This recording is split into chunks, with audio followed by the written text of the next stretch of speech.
آپ اکیلے اپنی چارپائی پہ بستر کے اندر منہ دے کے بھی درد سے کہیں گے نا معاف کر دے تو وہ تو مہربانی بڑا ہے۔ میرے نبی پاک صلی اللہ علیہ وسلم مثال دیتے ہیں، فرمایا ایک آدمی صحرا میں جا رہا، صحابہ سے حضور خطاب کر رہے ہیں، فرمایا ایک آدمی صحرا میں جا رہا تھا، اس نے اپنی اونٹنی پہ کھانا پانی پیسے ہر چیز رکھی ہوئی تھی، صحرا تھا بہت بڑا، درمیان صحرا کے گیا تو تھوڑا سا سستانے کے لیے آرام کرنے کے لیے اونٹنی سے نیچے اترا، اب اس نے اونٹنی کی لگام اونٹنی کی نکیل اپنے سرہانے کے نیچے رکھی، ہاتھ کے ساتھ پکڑی اور سو گیا۔ تھوڑی ہی دیر کے بعد جب اس کی آنکھ کھلی تو دیکھا اونٹنی غائب ہے۔ صحرا میں وہ پیدل نہ آگے جا سکتا ہے نہ پیچھے جا سکتا ہے، نہ دائیں نہ بائیں، کھانے کو روٹی نہیں، پینے کو پانی کا قطرہ نہیں، تھوڑا ادھر بھاگا ادھر بھاگا، تھک گیا۔ کریم محبوب فرماتے ہیں وہ پوری طرح نڈھال ہو گیا اور مایوس ہو گیا، معاذ اللہ، مایوس ہو کے دوبارہ اسی جگہ آ کے لیٹ گیا جہاں پہلے لیٹا تھا، انتظار کرنے لگا کہ اب موت ہی آئے گی، آخری وقت ہے، اب نہ میں پیدل یہ صحرا کراس کر سکتا ہوں، نہ پیچھے جا سکتا ہوں، نہ کھانا ہے نہ پانی ہے، سوائے موت کے کوئی سہارا نہیں۔ حضور فرماتے ہیں وہ رستے میں دوبارہ لیٹ گیا، اچانک اس نے رخ بدلا تو اونٹنی سامنے کھڑی تھی۔ حضور نے صحابہ سے پوچھا بتاؤ نا اسے بھلا کتنی کو خوشی ہوگی؟ یا رسول اللہ جسے نئی زندگی مل گئی ہے۔ آپ دیکھیں نا سارے ڈاکٹروں نے کہہ دیا کہ اس کے جو گردے معدہ جگر ہر چیز ختم ہے، گھر لے جاؤ خدمت کرو، ہر طرف پریشانی ہے، وہ بندہ بھی سمجھ گیا ہے کہ آخری وقت آ گیا، کل جاؤں پرسوں جاؤں، تیاری ہو گئی، سب لوگ آ گئے، باہر والے بھی آ گئے، یہ ماحول ایک عجیب رنگ اختیار کر گیا۔ اچانک ایک ڈاکٹر نے آ کے کہا نہیں نہیں غلطی لگ گئی تھی۔ مجھے بتائیے انداز کیا ہوتا ہے؟ بغیر دوائی کے بندہ اٹھ کے کھڑا نہیں ہو جاتا، او میں تو بچ گیا ہوں۔ نبی پاک صلی اللہ علیہ وسلم فرمانے لگے اس کی اونٹنی مل گئی، بتاؤ بھلا اسے کتنی خوشی ہوگی؟ یا رسول اللہ وہ تو دوبارہ دنیا میں آ گیا۔ حضور فرمانے لگے اسے کچھ بھی خوشی نہیں ہوئی۔ جب کوئی رب کا گناہ گار بندہ آ کے توبہ کرتا ہے، رب کو اس سے کئی گنا زیادہ خوشی ہوتی ہے۔ میرا بندہ آ گیا، میرا بندہ آ گیا، میرے گھر آ گیا، اس نے آنسو بہائے ہیں، اس نے کہا اللہ میں تیرا ہی رزق کھاتا ہوں، تیری ہی زمین پہ رہتا ہوں، تیرے نام سے میری سانسیں چلتی ہیں۔ وہ آ گیا، فرمایا اس اونٹنی والے سے زیادہ رب کو خوشی ہوتی ہے جب گناہگار آ کے توبہ کرتا ہے۔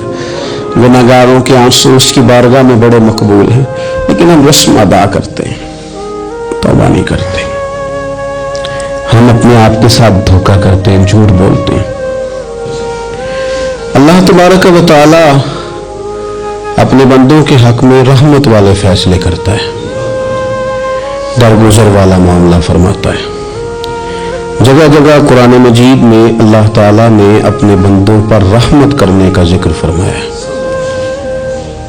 ان اللہ یغفر الذنوب جمیعا، فرمایا بے شک رب تمہارے سارے ہی گناہ معاف فرما دے گا، تم نا امید نہ ہونا، وہ معاف کر دے گا تمہیں۔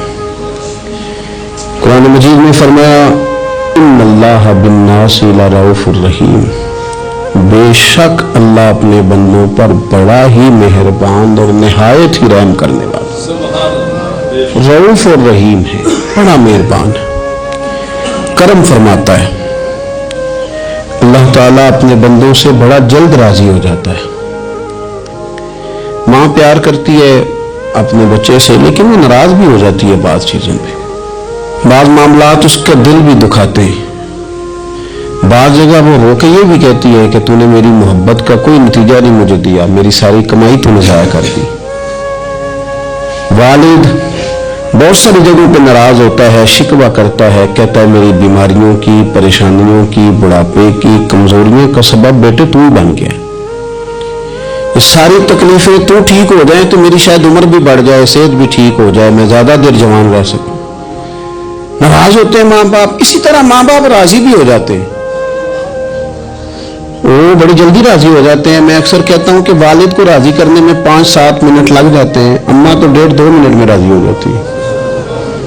ابا جی کو 5-7 منٹ لگتے ہیں، کئی دفعہ کہنا پڑتا ہے، وہ دلائل دینے پڑتے ہیں، لیکن والدہ کے لیے تو کچھ بھی نہیں، آپ نیلا جا کے پیروں میں بیٹھ جائیں، کچھ بھی نہ کریں، آپ پورا روئیں نہ رونے والا منہ ہی بن جائے تو اما تو نرم ہی نرم ہے، جس وقت جو مرضی آپ کرا لیں ہو گیا۔ اللہ تبارک و تعالیٰ بلا مثال و بلا تشبیہ سمجھانے کے لیے عرض کرتا ہوں، اللہ بھی بعض معاملات میں اپنے بندوں سے ناراض ہو جاتا ہے۔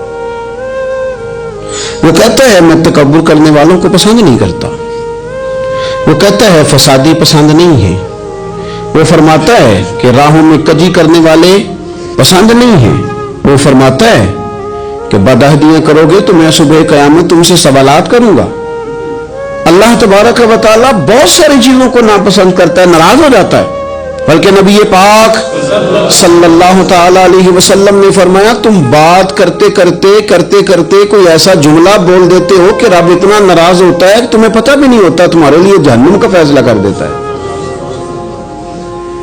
اس لیے پہلے تولو پھر بولو، خود اپنے لفظوں کی تو تم پہرے داری کرو نا کہ میں کیا کہہ رہا ہوں۔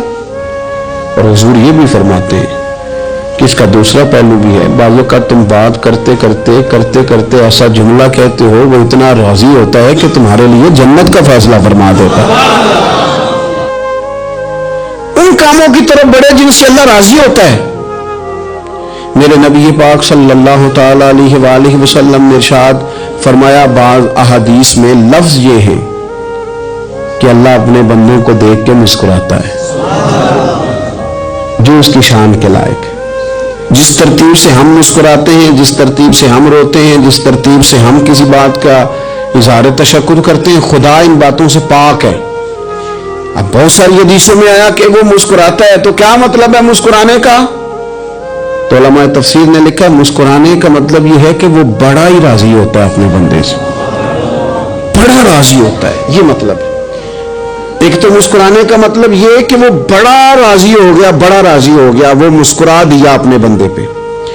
اور ایک اس کا معنی خود نبی پاک صلی اللہ تعالی علیہ وسلم نے بیان فرمایا، مسند امام احمد بن حنبل میں حدیث ہے، حضور سید عالم علیہ السلام سے صحابہ نے پوچھا یا رسول اللہ شہید تو بڑے لوگ ہوتے ہیں، شہیدوں میں افضل کون ہے؟ تو اللہ کے حبیب علیہ السلام فرمانے لگے وہ والا بندہ جو ڈٹ گیا تھا کافروں کے مقابلے میں، وہ ہلا نہیں، پوری طرح ڈٹ کے جو لڑا وہ شہداء میں افضل ہے۔ حضور فرماتے ہیں وہ جنت کے بالا خانے میں سیر کرے گا اور رب اسے دیکھ کے مسکرائے گا،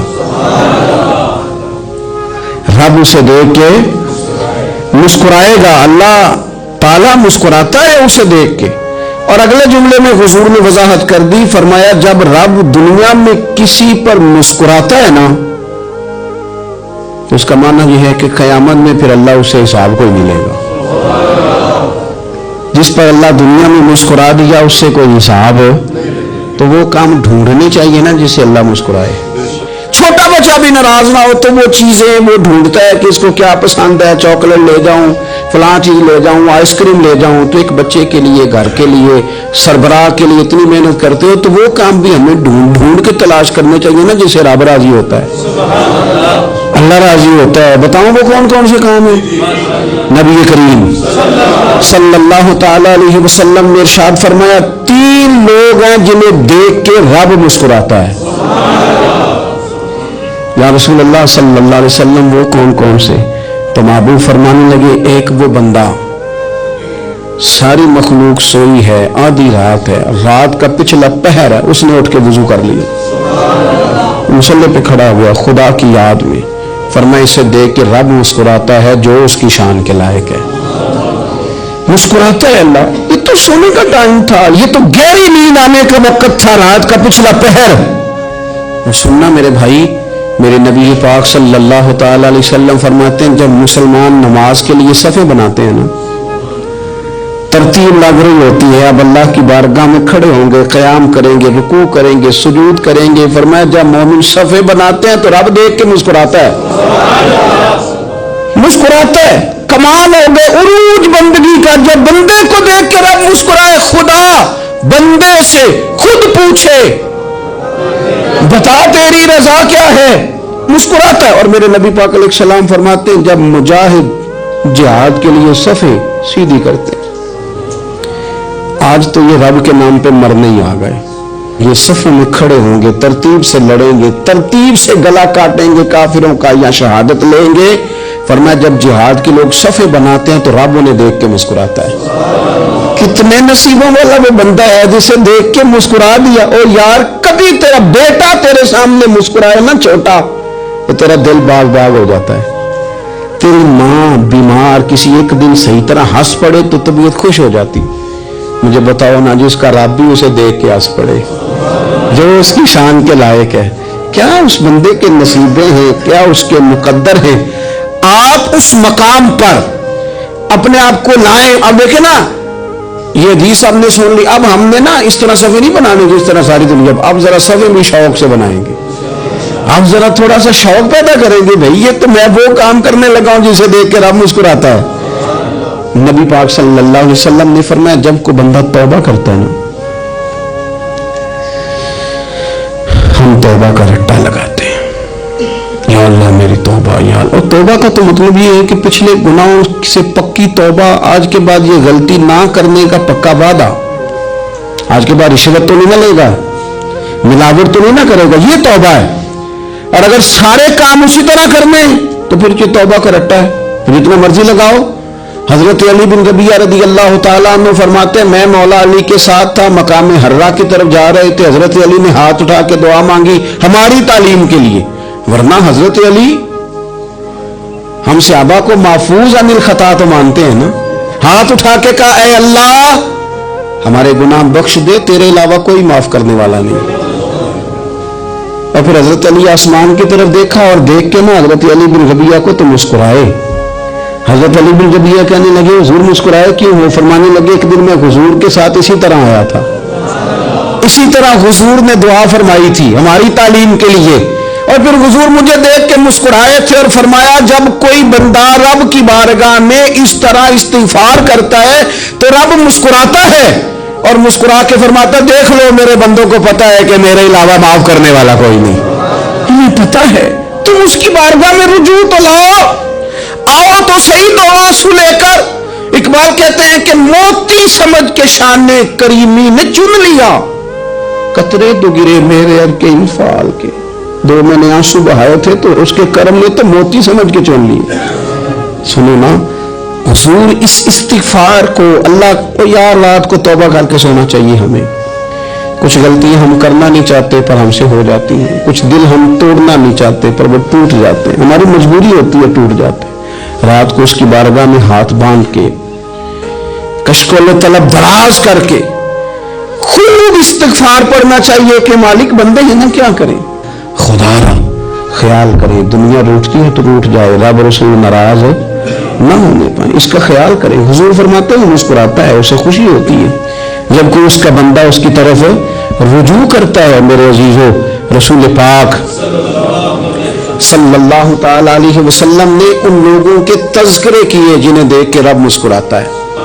نبی پاک صاحب العلاق صلی اللہ تعالی علیہ وسلم فرماتے ہیں مسند امام احمد بن حنبل دیکھیے، فرمایا رب اس وقت بڑا ہی مسکرائے گا جب قاتل بھی جنت میں جائے گا، مقتول بھی جنت میں جائے گا۔ یا رسول اللہ مقتول تو گیا، یہ قاتل کیسے چلا گیا؟ حضور فرماتے ہیں جائے گا، اور جائے گا اور رب مسکرائے گا جو اس کی شان کے لائق ہے۔ یا رسول اللہ کس طرح؟ تو نبی پاک صلی اللہ علیہ وسلم فرمانے لگے اس نے ایک مومن کو قتل کیا تھا، وہ شہید ہو کے جنت میں چلا گیا، اب اللہ نے بعد میں اسے توبہ کی توفیق دے دی، پہلے اس نے کلمہ پڑھا، پھر یہ میدان میں اترا، کافروں سے لڑا، یہ شہید ہوا، رب نے اسے بھی جنت دے دی۔ قاتل بھی جنت میں، مقتول بھی جنت میں، اور بات اتنی انوکھی ہے کہ رب دیکھ کے مسکرا رہا ہے جو اس کی شان کے لائق ہے۔ ہم جلدی میں ہیں، ہم انتظار نہیں کر رہے کہ شاید توبہ کر جائے، ہم انتظار نہیں کر رہے، لیکن میرے عزیز اتنی جلدی نہ کریں۔ سوچوں کا صاف ہونا، ذہنوں کا پاک ہونا اور لوگوں کے بارے میں گمان کا اچھا ہونا۔ آپ کسی نفسیات کے ڈاکٹر کے پاس چلے جائیں، اسے کہیں ٹینشن بڑی ہے، میں ان کے مضامین پڑھتا رہتا ہوں، وہ سب سے پہلا سبق آپ کو یہ پڑھائیں گے کہ اچھا سوچا کریں۔ اچھا سوچنے سے بندہ تندرست رہتا ہے۔ کس سے بندہ تندرست رہتا ہے؟ ہاں جی واقعی رسول کائنات سرور دو عالم صلی اللہ تعالی علیہ وسلم فرماتے کہ اللہ مسکراتا ہے۔ سنو نبی پاک صلی اللہ علیہ وسلم کے پاس مہمان آ گیا، بخاری مسلم ہے. حضور نے ازواج مطہرات کے گھروں میں پیغام بھیجا، کچھ چیز ہے ضیافت کے لیے؟ یا رسول اللہ کچھ بھی نہیں، یہ دو جہاں کے شاہ ہیں اور پاس کچھ رکھتے نہیں، دو جہاں کی نعمتیں ہیں ان کے خالی ہاتھ میں. یا رسول اللہ کوئی چیز بھی نہیں. حضور نے صحابہ کے مجمع پہ نظر ڈالی، یا رسول اللہ صلی اللہ علیہ وسلم حکم دو. تو حضور فرمانے لگے تم میں سے کوئی بندہ ہے جو اسے گھر لے جائے روٹی کھلائے؟ ایک صحابی اٹھے فوراً، حضور میں لے کے جاتا ہوں کھانا کھلاتا ہوں. فرماتے ہیں میرے گھر میں صرف بچوں کا کھانا تھا، یہ نہیں کہ فریزر بھرا ہوا ہے نعمتوں سے، صرف بچوں کا کھانا. یہ نہیں کہ کسی کو دیکھ کے اپنی ہنڈیا پہ برتن دے لیا، صرف بچوں کا کھانا. کہتے ہیں گھر گیا، بیوی سے کہا کیا کیفیت ہے؟ کہنے لگی بچوں کی روٹی ہے. میں نے کہا بچے سلا دے، صبح ناشتہ کر لیں گے. تو کہنے لگی آپ کیا کھائیں گے؟ تو میں نے کہا نہ میں کھاؤں گا نہ تم کھائے گی، مہمان جو نبی پاک کا ہے.